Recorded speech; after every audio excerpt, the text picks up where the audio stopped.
This is KM Weiland, and you're listening to the 253rd episode of the Helping Writers Become Authors podcast. Lots of busy odds and ends this week. I'm still prepping for the annotated Jane Eyre's launch on August 1st, as well as researching Wayfarer and editing Storming. Found out Dreamlander was honored with a Bragg medallion and got a box of the Jane Eyre paperbacks, which is always a thrill. The book turned out absolutely gorgeous, huge and complete with color printing on the inside, so I'm still admiring it on my shelf right now. The latest post in the series on my blog is your voice turning away readers? It compares two different reading experiences, one which features a strong authorial voice and one that didn't, and discusses the effect voice can have on readers. To find the post, visit my site at helpingwritersbecomeauthors.com. And now I hope you enjoyed this week's podcast entitled How to Write a Negative Character Arc, Part 3, the Third Act. In a word, the negative character arc is about failure, and this becomes nowhere more clear than in the third act. If a positive change arc is about redeeming self, and the flat arc is about saving others, then the negative arc is about destroying self and probably others as well. The previous two acts have been all about setting up that destruction. The character has made choices, but since they've all been based on the false foundation of the lie, they've turned out to be horribly wrong decisions. Unlike positive arc characters who will make mistakes but will then recognize and learn from those mistakes, the negative arc character will refuse to even recognize his mistakes, much less embrace opportunities to grow past them and rectify them. The result is a story that's horrifyingly resonant in its recognizableness. Negative character arcs act as cautionary tales for readers, since none of us want to end up as tragic heroes. But these stories' great power is not in their moral, but rather in their sheer familiarity. We all play out negative arcs, although hopefully on smaller stages than Gatsby, Heathcliff, and Anakin, over and over in our own lives. We know how thin the wire we're all balancing on, and how easy it is to fall off and end up dogmatically determined to believe that the lies we've lived by haven't been mistakes. No matter what type of arc you're writing, the third plot point is always a place that reeks of death.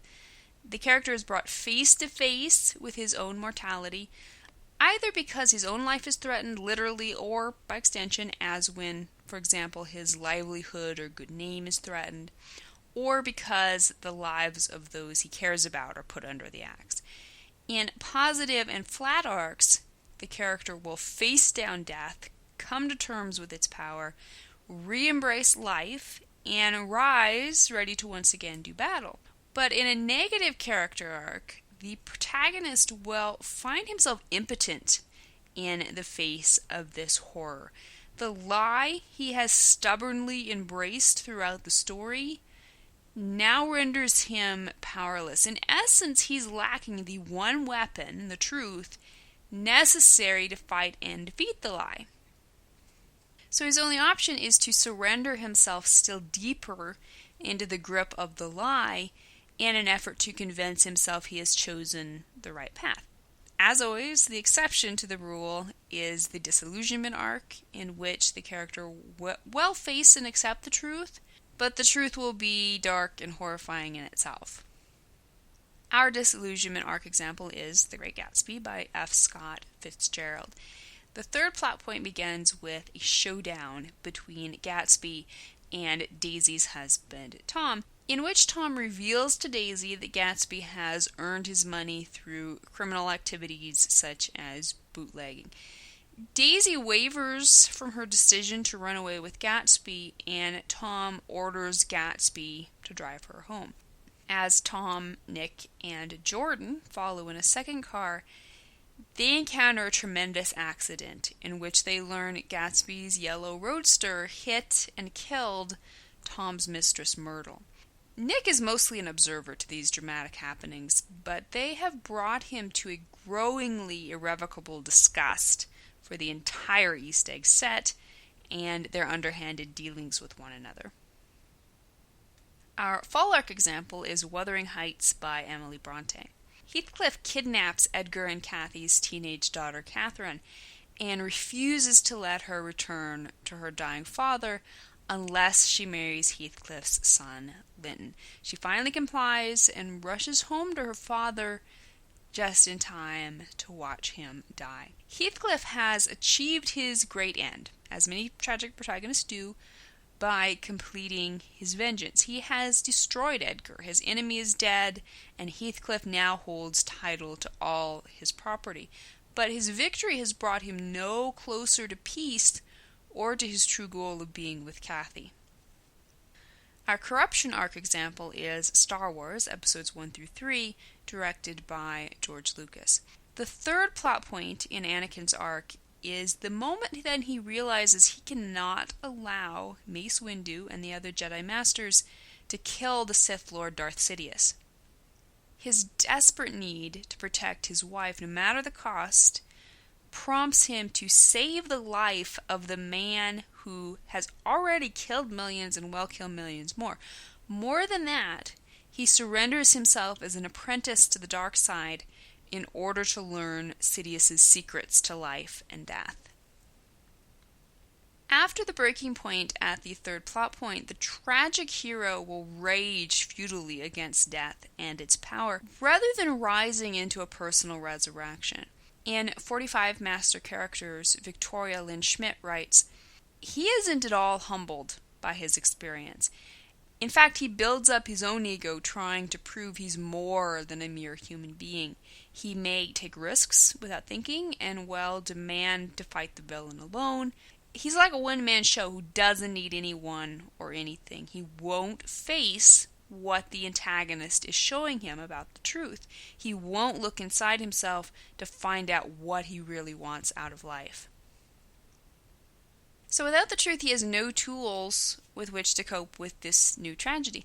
As a result, he spends the first half of the third act, prior to the climax, determined to strike out at the antagonistic force and reach for the thing he wants any way he can. He will commit any number of crimes and sins. He has nothing left to lose and no moral compass to guide him.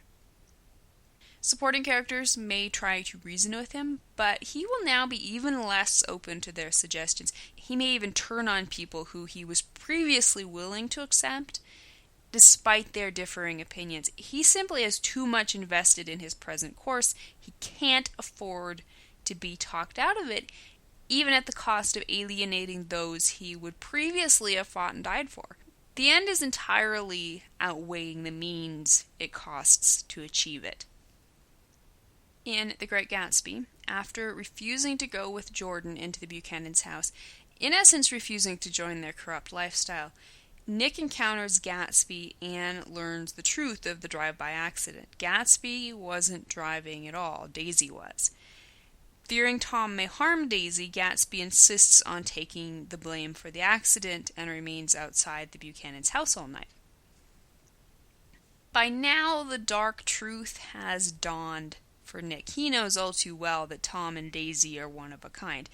Daisy will let Gatsby take the blame, even as she distances herself from him without a second thought. Not because remaining with her husband is the right thing to do, but because she selfishly knows it's in her best interest. Nick finally and conclusively realizes the East Egg crowd is a rotten bunch. He sticks around to try to help Gatsby, but from that point on, he is no longer bewitched by the spectacles of wealth and beauty. In Wuthering Heights, after the completion of his vengeance against Edgar, Heathcliff sinks deeper and deeper into despair. He's broken, and he can't find the strength to rise above his continuing obsessive need to be with Cathy. He even goes so far as to dig up her long-rotted corpse, find momentary peace in the belief that it will be his soul and not Edgar's that will be reunited with her in death. After his own son's death, he drifts through life torturing Kathy and Hindley's son Hareton, and contemplating Kathy's ghost, who he believes has finally returned to haunt him. The only possible remaining route to his goal is death itself. In Star Wars, knowing the dark side is the only possible solution to saving his wife, Anakin throws himself into the darkness completely. Even as he mourns the atrocities his new master orders him to commit, he doesn't flinch from them. He can't afford to. He's come too far, the hole is too deep, and there's no way back up. His only chance for himself and his wife is to dig deeper still. After Mace Windu's death, Anakin slaughters the Jedi, young and old alike, as well as the Separatist Coalition and anyone else who gets in his and his new master's way. The climax is where everything finally and fully falls apart. The character's last desperate push to use the lie to gain the thing he wants will achieve one of two possible outcomes. One, he gains an apparent outer victory in which he is able to claim the thing he wants, but in which his success is a hollow one. Without the truth, he can never find inner wholeness by gaining the thing he needs. In this type of ending, the climactic moment will likely include a glimpse of the truth, in which the character comes to the crushing realization that his battle was a wasteful one, and worse, that the outrages he's committed along the way have destroyed both himself and everything he once loved. Or two, he loses both the inner and the outer battle. His inability to equip himself with the truth dooms him to failure in his final conflict. In planning the climax in a negative arc, look back at the person your character was in the beginning of the book. The lie he struggled with in the beginning, and the way in which he struggled with it, should point you to an obvious culmination in the climax, as per Jeff Gurkey in Plot vs. Character. The character's end state should be times 10 his beginning state. If, at the beginning, your hero has been struggling with anger, at the end he will either, in a positive arc, be able to let things go and just enjoy the moment, or he will be so overwhelmed with anger that he will do something radical, like going on a shooting spree.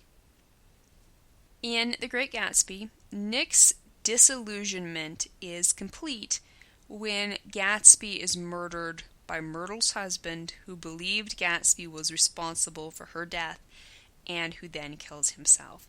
All the people who flocked to Gatsby and his parties during his life disappear upon word of his death. Only a handful of mourners, Nick among them, attend his funeral. In Wuthering Heights, as Catherine and Hareton begin to fall in love, Heathcliff is haunted by how closely their relationship mirrors his own youthful past with Kathy. His belief that Kathy is haunting him grows stronger and stronger, and he finds a measure of manic happiness in her supposed presence. His health declines rapidly thanks to his nightly walks in the moors, until one morning Hareton finds him dead. He has gone, at last, to be with Kathy in the only possible way they could ever be together, by embracing the lie more fully in the end than even at the beginning. In Star Wars, Anakin's wife Padme and former Master Obi-Wan rush to stop him. When Padme rejects Anakin's methods for trying to save her, he lashes out at her. Even though keeping her alive has been the reason for his horrific choices and actions, he has now come too far down his dark path to brook resistance even from her. He nearly kills her, then turns on Obi-Wan, and is eventually brutally wounded as a result of his blind faith in his own power. The ending scenes in a tragedy are often comparatively short. Unlike a positive story, negative arcs leave few loose ends and don't usually inspire in readers a desire to stick around in the story world. The great tragedy in the climax is underscored with a sense of finality that doesn't require much mopping up. Still, some small postscript is almost always necessary. In the event of your protagonist's death, you'll need to show the surviving characters' reactions, especially since many of them will probably have undergone disillusionment arcs as a result of witnessing his fall. You'll want to show the effect of the protagonist's actions upon the world around him. Presumably, he's left it in a worse place than that in which it started. But you may want to hint at the possibility for new hope in the world now that the protagonist's dark influence has been lifted. Most important, you'll want to create a closing scene that drives home the character's final state. Death, insanity, war, destruction, imprisonment, whatever finds him in the end of the story should be represented in the story's closing motif as a clear contrast to how the story began. In The Great Gatsby, after the funeral, Nick distances himself from the Easter egg crowd. Blinders now removed, he finds little to appreciate in the city life he once loved. He decides to return home, but not without officially ending his relationship with Jordan and confronting Tom. He revisits Gatsby's house, where the grass is now overgrown, and he once again compares Gatsby with his sense of wonder and hope to the cynicism and selfishness of the world that destroyed him. In Wuthering Heights, without Heathcliff's dark presence to poison their lives, Catherine and Hareton began at last to bring love and happiness back into the corrupted atmosphere of Wuthering Heights. The book closes on an entirely hopeful note, promising the end of suffering. There's even a hint of hope for Heathcliff, as the old manservant insists he can see the master's ghost walking the moors with Cathy. The narrator, however, gives his own spin on a hopeful end for Heathcliff, believing that in death, at least, he will find rest. In Star Wars, Anakin's efforts are completely ruined in the aftermath of his climactic fall. Just as he feared, his wife dies in childbirth, but ironically, as the result of his own actions. He is rescued from death by his new master and confined to life as a monstrous cyborg. His story, of course, continues with the promise of a new hope in the galaxy. Ask yourself the following questions about the negative character arc in your third act. How will your character fail in the story's end? How will his actions irrevocably damage others? What tragedy will confront your protagonist at the third plot point? How will your character react to the third plot point? Why does your character's refusal to embrace the truth render him powerless to rise from the third plot point better equipped to deal with both his inner and outer conflict? What less than ideal and possibly even downright evil plan will your protagonist come up with for confronting the antagonistic force and gaining the thing he wants? Will supporting characters try to reason with your protagonist? How will he respond? In the climax, will your character gain the thing he wants? If so, why will he realize his victory is still a hollow one? How will he react? Alternatively, will your character fail to gain his ultimate goal, and how will he react? After his failure in the climax, will your character at least momentarily realize the truth and confront the futility of his actions? How are your character's actions in the climax a magnified reflection of his lie in the beginning of the story? How does your resolution show the effect of your protagonist's actions upon supporting characters and the world at large? Will you end on a hopeful note or a despairing note? Why? And how does your closing scene underline the character's ultimate failure? People often tend to think of negative character arcs as depressing, and indeed sometimes they are, but they're also exceedingly necessary, just as vinegar is necessary to cleanse the palate after too much sugar. Tell your negative character arcs boldly. As long as you remember the unique structural turning points and the proper progression of pacing and foreshadowing, you'll be able to create a negative arc every bit as compelling and entertaining as one with a happy ending. And that, after almost 6 months, brings us to the conclusion of our exploration of character arcs. I hope you've enjoyed these 3 series as much as I have, and have gleaned useful tools for telling your own stories.